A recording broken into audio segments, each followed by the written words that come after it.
used to look up in the sky and wonder at our place in the stars. I want to skip the flattery and the attaboys, because I do know this.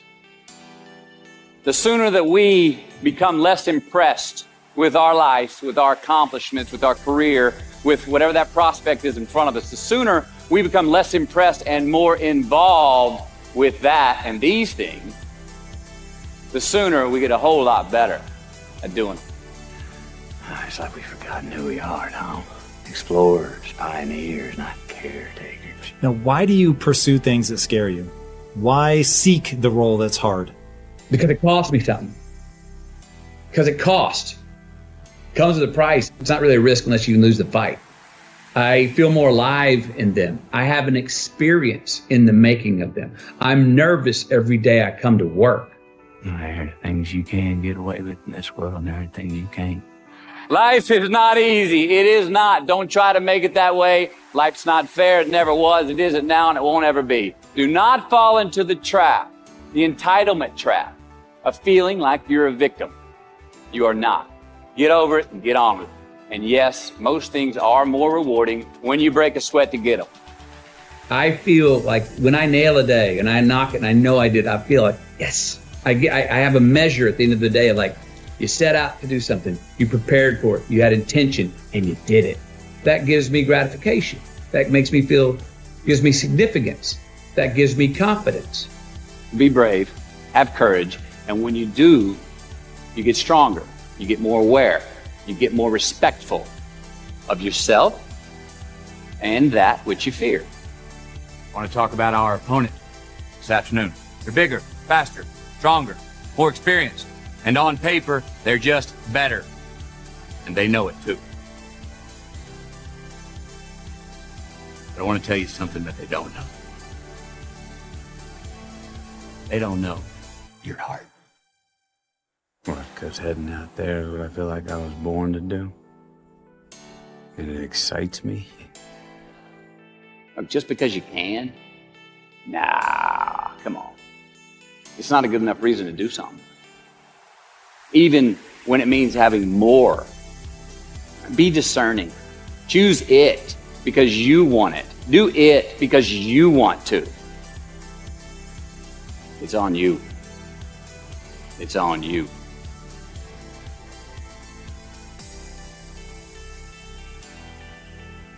We remember the stuff we earn, the stuff we experience, more than what the teacher tells us or what someone gives us for free. We just do. We broke a proverbial sweat on it, whether it was mental or physical or whatever. We built it. We understand. We felt how we got it, how we achieved it, how we got what we wanted. Those stick with us. Whether we forget them intellectually, they were written in our lineage, and they build resilience, and they build a healthy, true optimism going forward to know that, oh no, I've worked for something before and achieved it. Delayed gratification.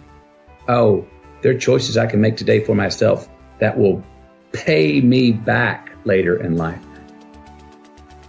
And I've got friends, and trust me, I've done it myself, that lose a job and then get another, but won't take it because it's less salary than maybe the one they had before.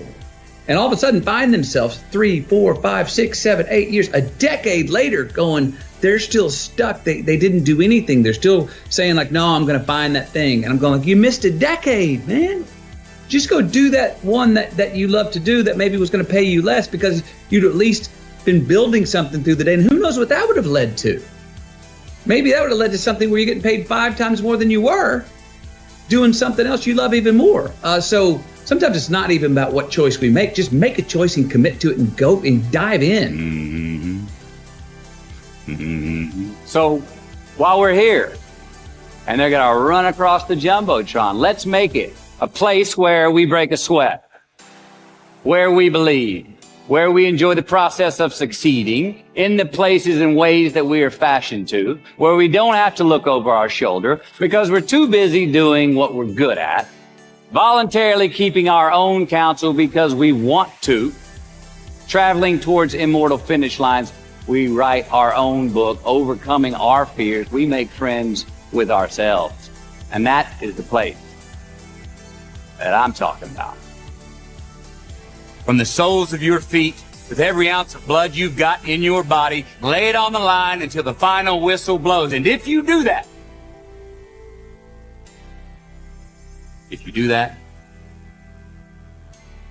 we cannot lose. So turn the page, get off the ride. You are the author of the book of your life. Knowing who we are is hard. It's hard. So give yourself a break. Eliminate who you are not first, and you're going to find yourself where you need to be.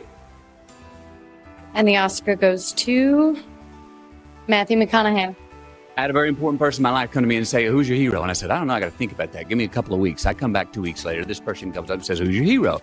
I said, I thought about it. You know who it is? I said, it's me in 10 years. So I turned 25 10 years later. That same person comes to me and goes, so are you a hero? And I was like, not even close. No. She said, why? I said, because my hero is me at 35. So you see, every day, every week, every month, and every year of my life, my hero is always 10 years away. I'm never going to be my hero. I'm not going to attain that. I know I'm not. And that's just fine with me because that keeps me with somebody to keep on chasing. So to any of us, whatever those things are, whatever it is we look up to, whatever it is we look forward to, and whoever it is we're chasing, to that I say amen. To that I say, all right.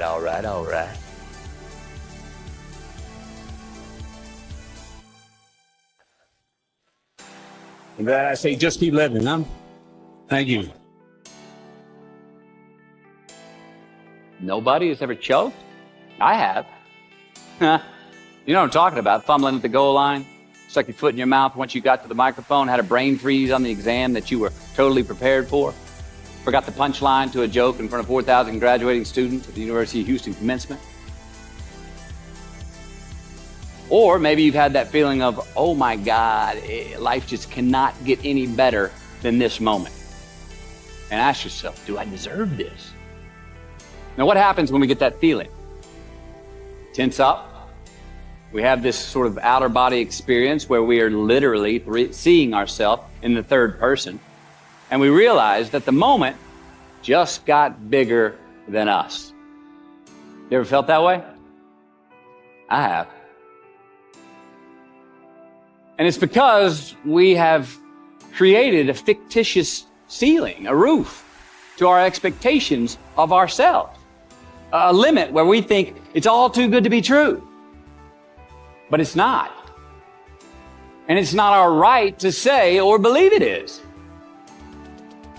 We shouldn't create these restrictions on ourselves. A blue ribbon, a statue, a score, a great idea, the love of our life, a euphoric bliss. Who are we to think that we don't deserve or haven't earned these gifts when we get them? It's not our right. But if we stay in process, all right, within ourselves, in the joy of the doing, we will never choke at the finish line. Why? Because we aren't thinking of the finish line. Because we're not looking at the clock. We're not watching ourselves on the Jumbotron performing the very act that we're in the middle of. No, we're in process. The approach is the destination, and we are never finished. Bo Jackson, what did he do? He used to run over the goal line, through the end zone, and up the tunnel. The greatest snipers and marksmen in the world, they don't aim at the target. They aim on the other side of the target.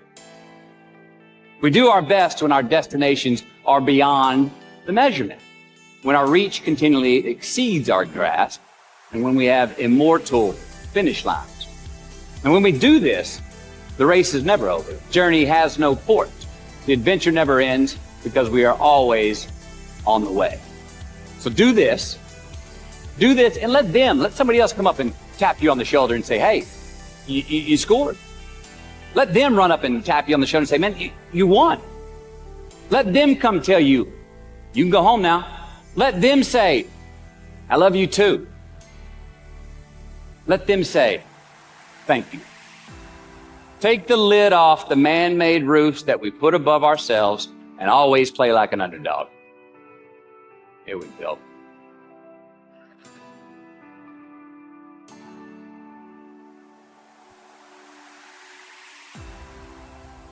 Responsibility of freedom and the freedom in responsibility. Life's more than just straight Saturdays with as much cake as you want to eat. It just is. You will see how long you last doing that if you really do it. You won't last that long. Responsibility is appreciation of a past. It's building of a lineage. It's investing in ourselves. It's investing in something we started to build yesterday that we want to take into tomorrow. There's a response that gives us freedom.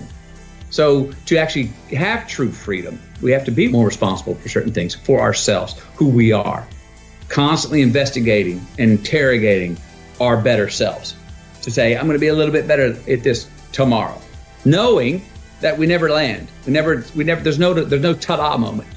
And that is one thing I think we all got to watch, because we all are so result oriented. But there's no ta-da moment. We're always chasing yet. And if we can get comfortable and understand and laugh at, and be ready to work hard at the fact that we're all just achieving our way to the unachievable, and that's as good as it gets. And that's pretty damn awesome. Thank you. Good luck.